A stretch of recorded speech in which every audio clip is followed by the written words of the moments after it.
केंद्र सरकार विरुद्ध औषधवासी खैरावासी सोरवासी नीलवासी एकजुट होकर मुंड टेकिबार आवश्यकता अच्छी। आ गोटे कथा मुझे बहुत वक्ता केन्द्र भितर वक्तृता कौन शुणुची समस्ते माँ को सम्मान दौरान आज जो नारी शक्तिर जागरण कथा कहुपारे छात्र हाथ नहीं आज जो हिरो राजनीति में जो विभिन्न पदाधिकारी अच्छा से छात्र हाथ देपारे माँ भौणी की बंधु बांधव यही राति 12टा बेले जब जाए राति 10टा बेले रास्ता में जाए से सुरक्षित पुलिस की गुंडा बाहिनी सजे बहु अन्य कथा आम गुरु हो सारा विश्व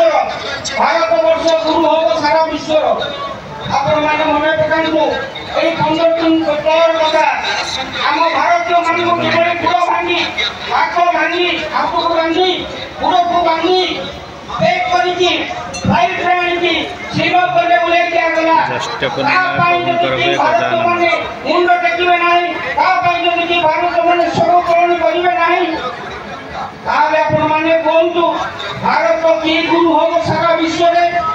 भारत यूक्रेन एवं रूस युद्ध में बड़ भल रोल कला किंतु भारत मन माड़ खाई अत्याचारित होती निर्यातित होती विदेश फ्लाइट रे गोए भारत वर्ष को आसती से भारत सरकार एवं भारत समस्त जनसाधारण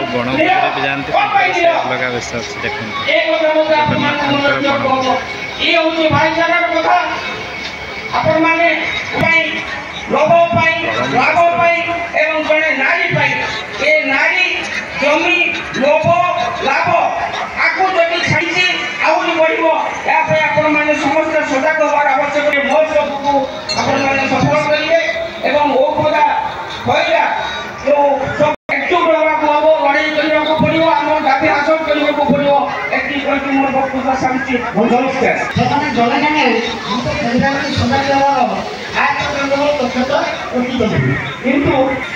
कालियार सबुठ सुंदर सुनावेश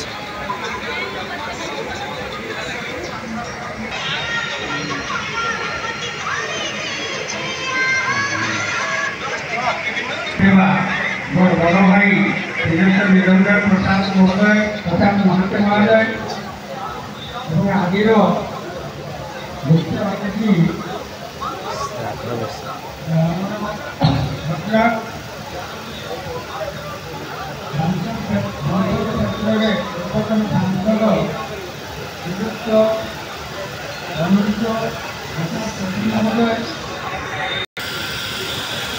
कांग्रेस कमिटी पूर्वतन साधारण संपादिका पंचायत समिति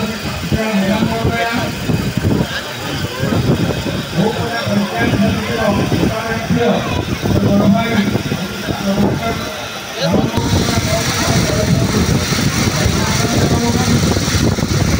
मोर सामने सभापति होता समस्त बुद्धिजीवी मोर माँ भौणी भाई मैंने आरक्षी बंधुगण मीडिया बंधुगण समस्त को आम उपरा महोत्सव करू अशेष अशेष धन्यवाद अभिनंदन तथा शुभेच्छा। सभापति तो रागिनी करते अल्प प्रयास अल्प करी महोत्सव विशेष समस्त जानते यहाँ हूँ दायित्व महोत्सव पूर्व भविष्यवाणी कले पाणीपाग विभाग जो काल बैशाखी हम वर्षा हम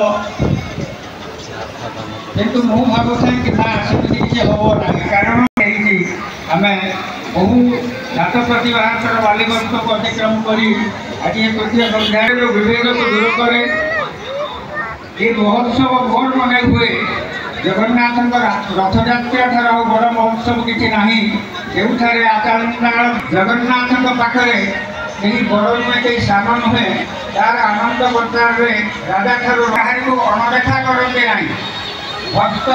दासिया बाबू हाथ से नड़िया नहीं जाइछन अवशेष समस्त भूपदार भाई भौणी मान निवेदन करी गोटे छुटिया ନୀଳଗିରି ଗଣଜାତ ଅଞ୍ଚଳ ଏହି ଛୋଟିଆ ଅଞ୍ଚଳଟିକୁ ଆହୁରି ସରସ ସୁଖୀ ଜୟ ଜଗନ୍ନାଥ। ଧନ୍ୟବାଦ ଶ୍ରୀଯୁକ୍ତ ନାୟକ। ବ୍ୟକ୍ତିଗତ ପରିଚୟ ନ କହି ସିଧା କର୍ତ୍ତବ୍ୟକୁ ଯିବେ, ଏତିକି ମୋତେ ସହଯୋଗ କରିବେ। ବର୍ତ୍ତମାନ ବକ୍ତବ୍ୟ ରଖିବେ ଆମର ବ୍ଲକର ଉପାଧ୍ୟକ୍ଷ ଶ୍ରୀଯୁକ୍ତ ସାହୁ। ଜୟ ଜଗନ୍ନାଥ। ଆଜି এই মহোৎসবর প্রকৃত সভাপতি কৌশলী চরিত্র যে প্রদান করার সময় নষ্ট করলেনি সব সত্যি করেছি। ଆମ ଗାଁର ବର୍ତ୍ତମାନ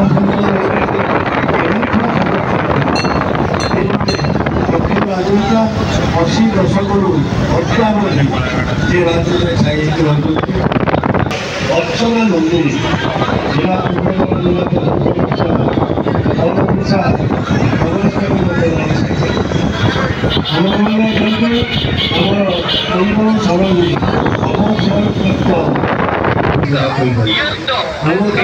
ଆମର